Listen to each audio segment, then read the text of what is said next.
엔데믹 후 첫 여름이 성큼 다가왔습니다. 해외여행 계획하셨던 분들도 계실 것 같은데요.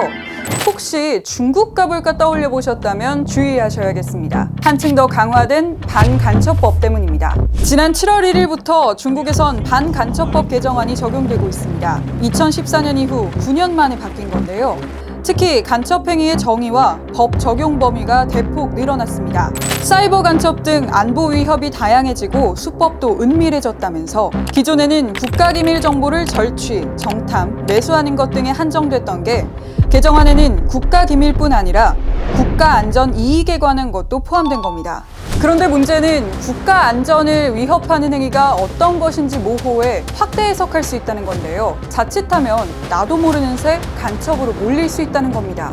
더 자세히 알아보면 중국 내에서 지도, 사진, 통계 자료 등을 스마트폰으로 검색하거나 저장하는 것은 물론이고 시위 현장을 가거나 시위대를 직접 촬영하면 간첩으로 몰릴 수 있습니다. 또 주요 국가기관 등 보안통제구역 인접지역에서 촬영하는 것도 주의가 필요한데요. 관광객이 백두산에 가서 기념사진을 찍는 것도 위험할 수 있다는 얘기입니다.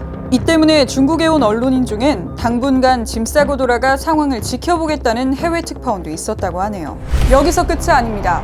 간첩 혐의자의 신체와 물품, 장소에 대한 검문도 강화됐고 국가안전기관의 수사 권한도 더 커졌는데요. 간첩이 의심되는 사람의 재산 정보를 조회할 수 있고 데이터 자료 열람 권한도 부여됩니다. 또 간첩죄가 성립되지 않아도 최장 37일의 행정구류 처분을 내릴 수 있고 반간첩법을 위반해 추방당한 외국인은 무려 10년간 중국 입국이 금지됩니다. 이에 미국 국무부는 자국민의 부당한 구금이 우려된다며 중국 본토와 홍콩, 마카오 여행을 재고할 것을 권고했는데요. 주중 한국 대사관도 제도 개념 등의 차이로 예상치 못한 피해가 생길 수 있다며 주의를 당부했습니다. 외교부도 우리 국민이 반간첩법으로 혼란을 겪지 않기 위해 노력할 것이라고도 전했습니다.